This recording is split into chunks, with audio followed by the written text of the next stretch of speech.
In recreating ancient Egypt, Assassin's Creed Origins doesn't just give players a city or three to explore with some countryside in between. It's building an entire seamless country you can travel freely across. This is the biggest world ever created for an Assassin's Creed game, and it's packed with dynamic things to discover and pursue. You know, when we started by saying let's do ancient Egypt, it was going to be a country. Ancient Egypt meant many things for us. It meant, yes, cities, but also all the wilderness areas, and we wanted to show the diversity of this wilderness and something that people, as they play the game and get into hours and hours of it, they're constantly seeing new stuff from the world, from the environment. The team began with a world around the size of Assassin's Creed IV Black Flags, with one important difference: it's all land. Well, it's mostly land. No matter where you are, there's a density to the landscape that creates a feeling that there's always some area you haven't explored, something you haven't uncovered. In terms of the granularity of the details, the experiences that you can have, the things you can run into, the NPCs, the animals, the fauna, it's much, much more dense. So this is definitely, in terms of content, the biggest world we've ever built. We wanted the exploration of the world to really be jaw-dropping. We wanted people to be lost in this world for hours and hours, so the game is quite huge. The world is massive. Egypt, even in the game setting of 49 BCE, was never an undifferentiated landscape of deserts, pyramids, and snazzy headgear. It was huge and cosmopolitan, a hub of trade, agriculture, and craftsmanship. From Alexandria to Memphis, Egypt was a place of geographical contrast and cultural diversity, and recreating the entire country as a single open world is one of Assassin's Creed Origins' greatest achievements. So if you go into Alexandria, it's a very Greek city, a very big and broad streets. And then you go into Memphis, it's very crowded. And all of this is based on the historical research that we do. So we learned, for instance, that the Memphis is very close to the Nile, and that the course of the Nile changed with centuries, and that it affected how the city was built. And so in return, that affects the way that we create that city, and that is what players will experience. A city filled with water, with caves, with surrounded by the Nile, with boats around. So very, very nice and rich city. So historical research is very important for us. Next to capturing the scale and detail of Egypt, the game's biggest task is to fill its vast spaces with interesting things to see and do. The Egypt of Assassin's Creed Origins is a dynamic place, one where you'll always be able to find wildlife to hunt, a secret to uncover, a bandit gang to raid, or a quest to pursue. In fact, you'll need to discover the game's quests on your own, and there are multiple ways to do it. A vital contact might direct you to someone who wants you to check on a friend in danger, for example, or you might just stumble onto that friend while exploring and get pulled into a new adventure. You can even leave a quest at any time, pursue other tasks, and then pick up again from where you left off. There's tombs and temples to explore, there's puzzles in the world, left by the ancient people.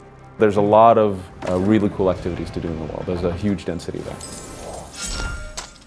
Assassin's Creed Origins is set during the reign of Cleopatra, an extremely tumultuous and pivotal era for Egypt, and one that fits in well with the series' preference for periods of conflict, upheaval, and massive societal change. The game takes place during her ascension to the throne. During this time period, her father, Ptolemy XII, had passed away, and so he left the country into the hands of Cleopatra and her brother, Ptolemy XIII, who's the boy king. And right away there was conflict and strife and a civil war between the two, and Cleopatra gets exiled. And so we catch up to her in our context when she's exiled, and so she's on her way to reclaiming her throne. Pretty much everyone in Cleopatra's family has been assassinating each other's, so that creates this unique set that's tremendous to create a story and to go around all of this plot. Ptolemy XIII appears to have the full support of a masked secret society calling itself the Order of the Ancients, and since history tells us the Boy King's power grab was orchestrated mostly by his advisors, it's likely the masked men are behind the civil war itself. The Order of the Ancients are trying to control Ptolemy XIII. They believe that he's younger and weak and that they could manipulate him easily. However, they're a secret society, and they will always be in Bayek's path, and so you will have to make your way through that. In any case, Cleopatra would soon have a powerful ally of her own. And at this point, we have Caesar, who shows up at some point chasing after another Roman, Pompey. Pompey came to Egypt in order to be protected, thinking that they had an alliance. But Ptolemy, knowing that Caesar was coming, he decides to assassinate Pompey as a gift to Caesar. which only infuriates Caesar, saying that he was my enemy, but he was also a Roman. You cannot kill a Roman like that. And so this pushes him to ally with Cleopatra. And so we get to meet these key central figures. So Caesar being, this legendary tactician, I think one of the most epic historical figures that we can possibly have in the Assassin's Creed series. We wanted our players to experience it sort of as if, for Bayek, these are also at some point gods. Cleopatra, Ptolemy, they're considered to be gods in this world. And as he meets them and he's almost, in awe of who they are, as soon as he meets them and he realizes these are human beings with their own flaws and weaknesses and strengths, and he connects with some, doesn't connect with others. And this is, we want it to be a reflection of how, hopefully our players can also envision these kind of people. Have them boiled to death inside a bronze bull. Goddess, no. They were coerced. Bayek's quest isn't just about exploring ancient Egypt or defying the Ptolemies, or even fighting the masked agents of the Order of the Ancients.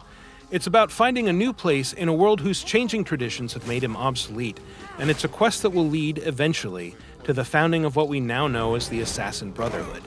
From the start, we know that assassins are fictive characters, so it's all right. We acknowledge that this is not a documentary, even if we're based off history, even if history is our playground and we like to play with it.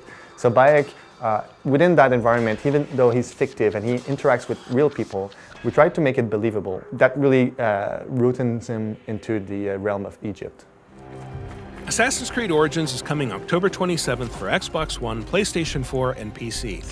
To find out more, check out the other videos on this channel and visit us at ubiblog.